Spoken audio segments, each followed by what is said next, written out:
Hey you and welcome. My name is Mike, and in this old one, to be fair lads, there's a bit in it. All of it quite strange.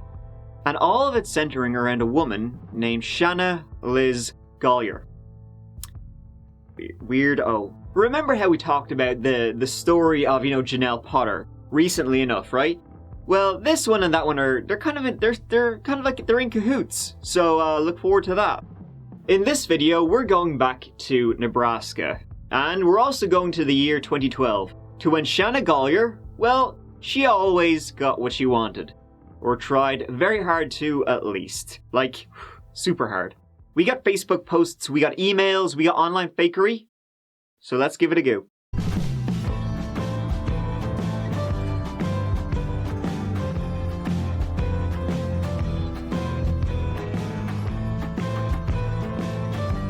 In 2012 in Omaha, Nebraska, a mechanic Dave Kroupa, right, he was tinkering away on the cars, kicking the tires, yeah, that's an engine alright, when in walked to the auto repair shop, Cari Farver. He felt sparks from her that very moment, but at that time, nothing came of it. Now, a little bit about our boy Dave. Dave was a single man at the time. He'd been born in Sioux Falls in 1976 and had been in a relationship with a woman named Amy for over a decade. And he had 2 children with her. They never got married, though not for Amy's, lack of trying, which would in turn lead to, well, the relationship becoming non-existent. Dave had recently moved to Omaha in the summer of 2012, which was about 20 minutes from his kids. And, single man, out on the prowl, he had been visiting plenty of fish, not the pond. It didn't take long for him to start yapping away online with a woman named Liz. A woman about the same age as him, late 30s. She had 2 kids of her own as well, and had her own cleaning business, Liz's Housekeeping. They would go on a few dates, but it would never really, become more than that. David wasn't looking for anything serious, and she wasn't what he was, really looking for. Since Amy, he kind of wanted to just, hey, fly casual. But Liz would be a little clingy. A lot clingy. And she looked the part. Those teeth could cling onto anything. She would try and keep things kinky to, well, keep his attention. And it worked. But it turned out she just wanted too much of him. Resenting even when he would spend time with his kids. And so, eventually around Halloween, Liz would get the boot. And a few weeks later, while on the prowl virtual style, wouldn't he just happen to run into Cari Farver again on online dating? They started messaging. She may have popped in a few more times into his garage, not metaphorically speaking, and they would go on a nice, lovely dates. Cari Farver was from Macedonia, not the country.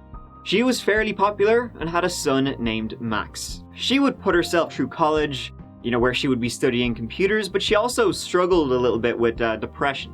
However, when she would eventually properly be diagnosed, it turned out she had bipolar disorder and she got the medication she needed. Grand. Got herself a job in Omaha and would meet our Dave. Now one night as they were both, Dave and Cari, heading back to Dave's apartment, well, didn't they just get into the door when the doorbell rang? It happened. Okimomo, as the kids say, I think. It happened to be his ex-girlfriend, Shanna Elizabeth Golyar. Liz to her friends, so that's Shanna to you and me. She was popping in to pick up a few things she had left there. Bit awkward, new girl, old girl, but not a big deal. You see, I say that, but Cari and Dave would continue to see each other. Cari wanted to make it very clear to Dave, by the way, that it's nothing serious.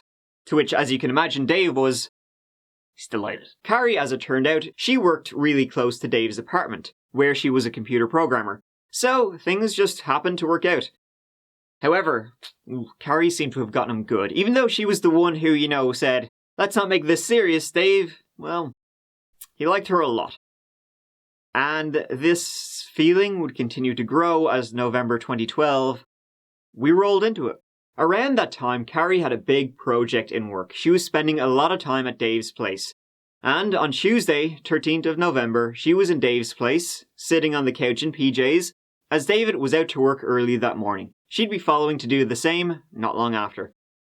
However, a few hours later, while David was, fixing cars or whatever, he got a text from Cari saying if he would want to move in with her. David was like, no. Bit soon. Still, At which point Cari basically told him she never wanted to see him again and all this sort of stuff. Just bombards him with a few unpleasant messages, let's say. David was like, alright, glad I didn't get too invested in that one, even though she was the one who, was not into relationships at the time, so. He thought that was weird, but yeah. Cari also never showed up to work that day. Her boss called her to no answer. A trail of her digital footprint would show she had logged onto Facebook early that morning and had logged off at 6:42 a.m. Then, at 9:45 a.m. she logged back on and, dun dun dun, unfriended Dave. Guess she took that no pretty harshly. Around this time, Cari's mother Nancy, who was in Macedonia looking after Cari's son Max, she started getting a load of texts from Nancy saying that she was moving away, she was running off, she was going for a job in Kansas. She'd be back, daytime, nighttime, sometime. There was a family wedding coming up that she'd be back for, but she never showed. Cari also texted her mother Nancy that she had broken up with her boyfriend Dave and was going to check herself into a mental hospital. Now Cari had struggled with mental health issues before, but this scared Nancy a lot, because she was fine. Nancy eventually filed a missing persons report as she couldn't get anything more out of her. Now Cari would respond to texts, wouldn't answer the phone though, but her messages were all over the place. She was checking herself into a mental hospital, but now she was in Kansas with Dave. Oh no, they broke up. Not coming back together anymore. Oh no, now she actually lost her job, but got a new one and sold all her stuff. But she was back with Dave again and hated everybody. It was just like all over the place, just all sort of shite. All the while, no one knew where she was.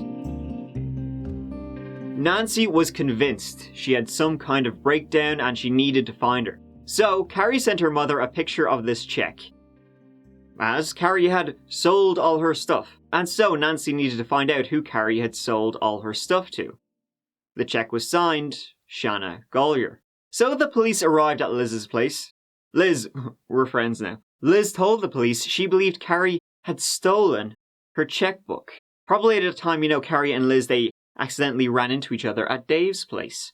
Meanwhile, at the same time, Dave was getting inundated with messages from Cari too. Every time he tried calling her, she wouldn't answer, and the police would soon show up at his door. They asked him, the usual, when did you last see her? Where could she be? And oh yeah, hey, were you the last person to see her? You betcha. Soon, Cari began texting the detective too. I would really appreciate it if you would leave Dave Kroupa out of it. If you get stopped even in another state, you will be held until this matter is settled. I want one person to go away for destroying everything for me.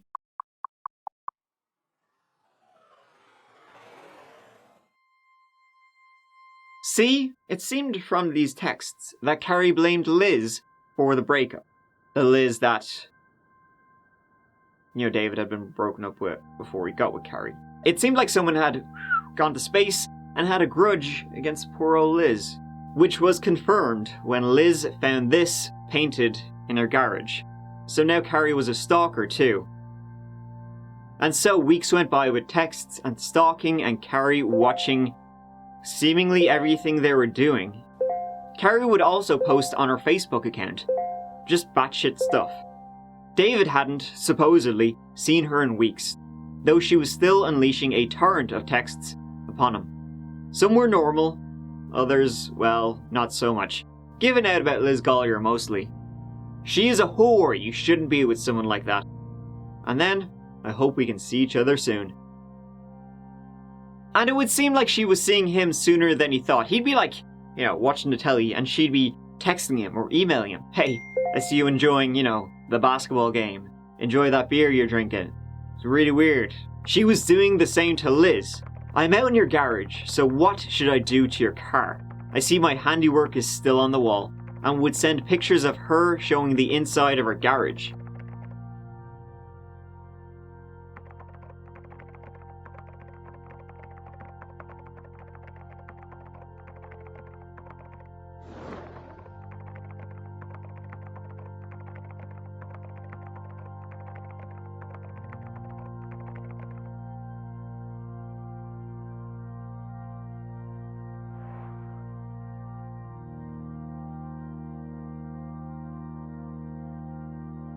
She would email Dave that she had kidnapped Liz. "You will do exactly as I say, and then I will let her go. You will dump Liz and you will start seeing me again. Do it or say goodbye to her. I am sick of her getting what belongs to me. You can't play with my feelings.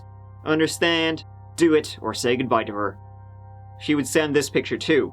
Seemingly Liz tied up. Dave didn't go for the bait and left that one on red.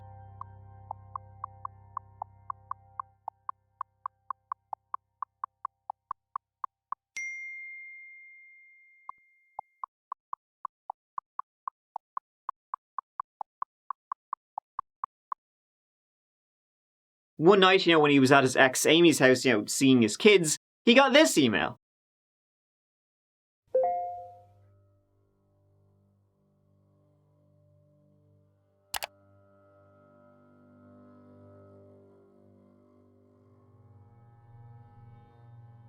He arrived home to find a smashed window.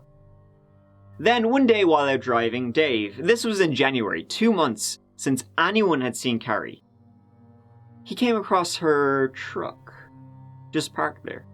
The police got a hold of it, but it was pretty clean. But they did find one fingerprint. Didn't match anything though. And the harassment both Dave and Liz were getting actually managed to push Liz and Dave back together.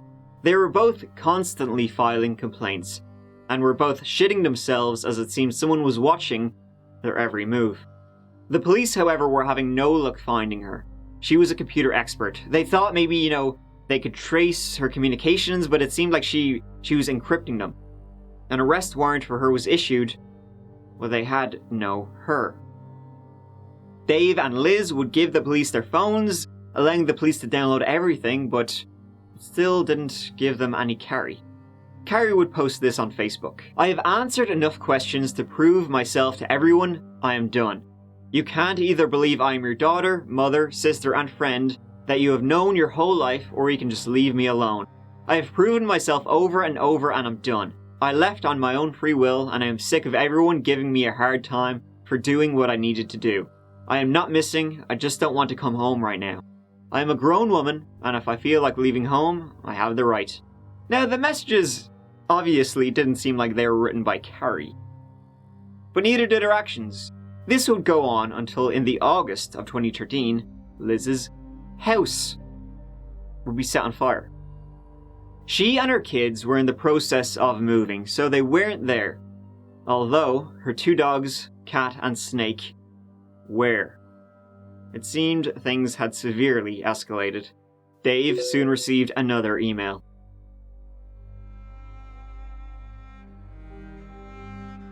Things were just bananas. So then, Cari's, her family were constantly looking for her son. He sent her this message on Facebook. 1. What is my middle name? 2. What was our first boxer's name? 3. Who was my best friend as a little kid? See, she would respond to every message she got, except that one. Time would go on. Dave would move. The messages from Cari would become, less and less frequent. He would see Liz less and less. And a gun he bought for protection would go missing.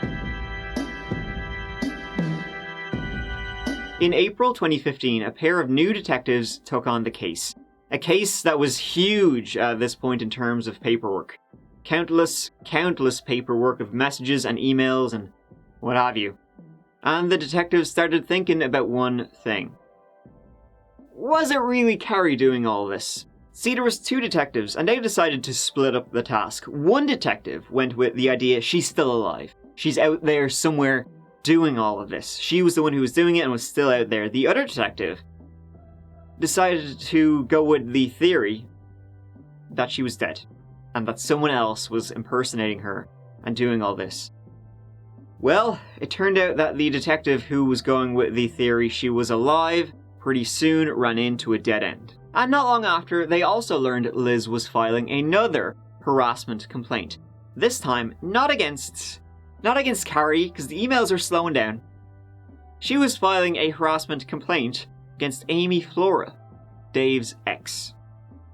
Because, get this, Shanna Golyar believed that everything, it wasn't Cari. It was Amy posing as Cari the entire time. She was the real villain here. Mother of God. Who's your ex-boyfriend? Dave Kroupa. Dave Kroupa? Kroupa. That's your ex, and he has kids with Amy Flora. Not even 2 days after he broke up, his apartment was broken into and his gun was stolen. So I told the police officer I was kind of worried that since she had the key to his apartment. Like I said, they only dated for 2 weeks, and I don't understand why a person would still be stalking him almost 3 years later. Cari and Dave dated for 2 weeks? Mm-hmm. And she supposedly is the one stalking for three years. Wow. I would find it more reasonable to believe that his kid's mom is the one. And not only that, the following day, Liz would be shot. That evening, she was out alone in the park, clearing her head of everything that was going on, when she was ambushed and shot in the thigh. She managed to get away, and the police arrived and began searching for this attempted murderer. The bullet did the old in and out, straight through her thigh, so it was lucky really. Very lucky. She told the police that it was Amy Flora that done ambushed her and shot her in the leg. I feel like it's just written on the wall what it is. It's Amy shot you with Dave's gun, isn't it? Pretty much, that's what I'm thinking. Dave still doesn't think so. So, the police, guns drawn, showed up at Amy's. Now, while they were getting ready outside her place, one of the officers put his hand on Amy's car, and it was cold. Hadn't been driven lately. Her neighbours would also say she was there the entire night. So suspicions began to mount up about who really shot Liz Golyar. That being Liz. Now, remember a while back, Liz and Dave had given the police their phones to download all the evidence and whatnot. Well, going through it all again, the detectives found this picture on Liz's phone.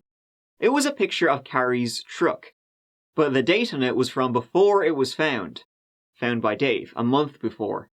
This picture was dated December, the police only got to it in January, and so they got their computer whizzes, going through every single line of data from Liz's phone. Things that had been deleted and otherwise. And they came across this video titled Husband's Cheating Place. The apartment building was Dave Kroupa's. The video had been uploaded to YouTube from Liz's IP address.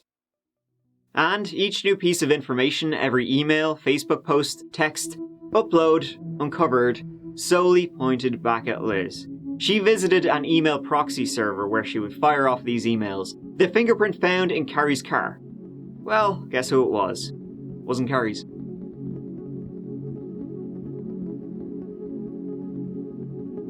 It appeared that Liz had impersonated Cari for years, doing all of this to Dave and to herself, and was now trying to blame it on Amy. Quite the pickle. Then the police decided to just straight up start bullshitting Liz. There have been some remains that have been located. We're waiting on the lab results to make a positive ID, but the initial indication is that these remains are Cari. Okay. She was with him for 12 years, and she still goes in and out of his life all the time. So. Yeah. So you think she could have been a person that did some of that stuff to you? I'm just saying, as another person who would be possessive of Dave, it would be her. So, I mean, I wouldn't put it past her. I'm thinking if she was bold enough to go and then shoot you, okay, she could easily be bold enough to have done something to Cari. We had messages from her saying, hey, I did this or I did that,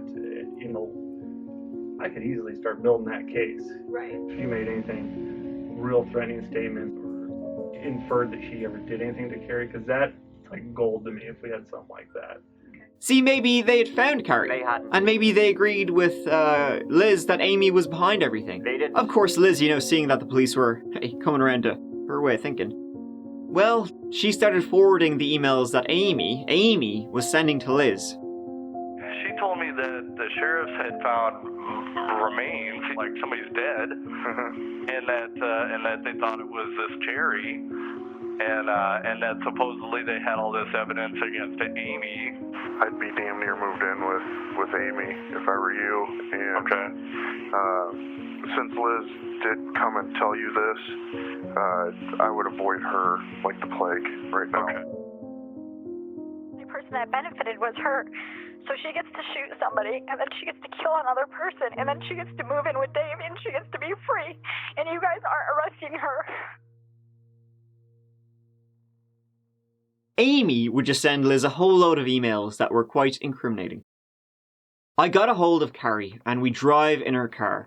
I reached over and stabbed her in the stomach. When I killed Cari, you know she begged me to call Dave at work. Then she begged to talk to her family before she died. I remember when I killed Cari that she had a yig-yag sign on her left thigh. This information seemed a little too accurate to be made up, so I went back to Cari's car. And under the covering of the passenger seat, they found a big old bloody stain. DNA showed it was Cari's. And now they had what they thought was what they needed to get Liz. They picked up Liz on some small bullshit offense and began to grill her on Cari. What do you think happened to Cari Farver? I don't know. I don't know if what Amy's saying is true. I don't know. Fingers pointing right at you. Then I'm done talking, and I'm going to have my attorney, because I didn't do anything. And in 2016, Shanna Liz Golyar was finally arrested for murder.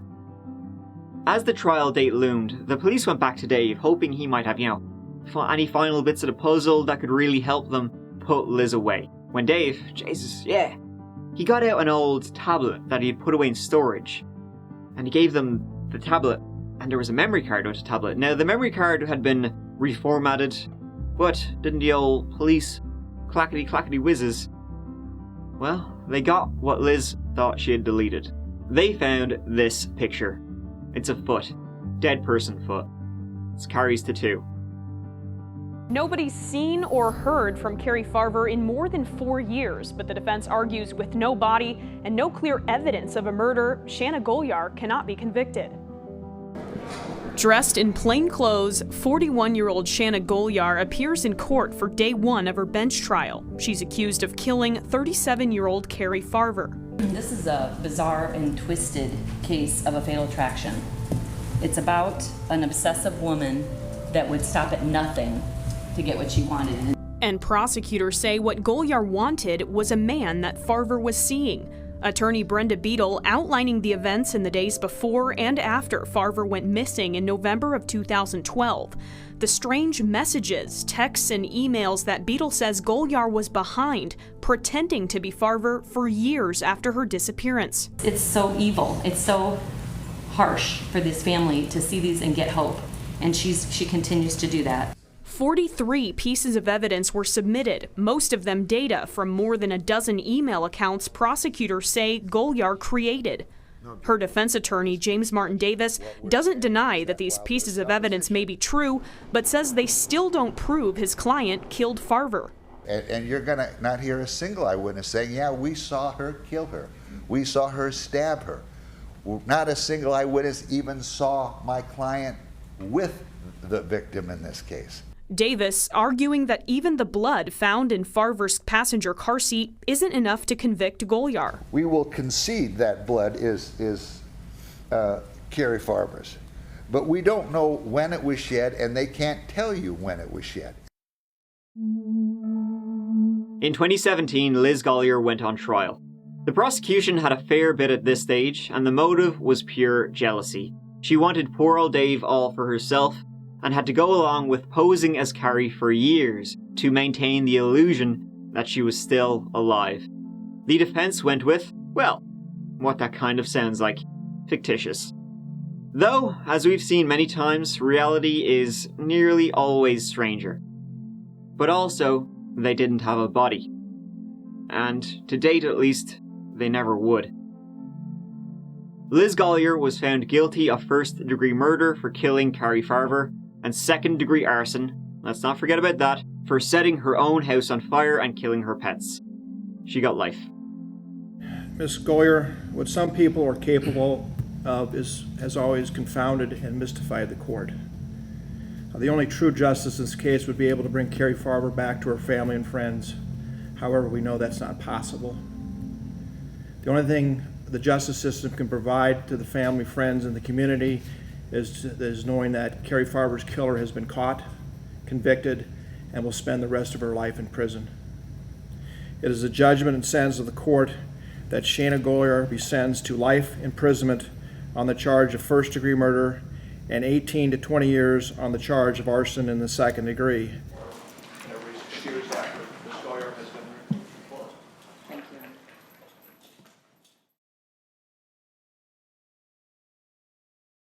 So there you have it. A very bizarre one. Kind of... These ones always look so hard to try and wrap your brain around, that a woman would murder somebody, pose as her for years online while being it must have been like 9 to 5, all the emails and shit she was doing. Constantly sending emails and harassing herself, her ex who she wanted. And then trying to, finally push it off to the other ex. She really wanted no competitors. That's how you know she wasn't a winner. If it was a movie, you wouldn't believe it. It was quite a web that, Liz weaved. And it's a scary story of getting on the wrong side of, well, a psychopath. Thank you so much for watching. I really appreciate it. I will see you as always real soon in the next video. Take care of yourselves. Mike out.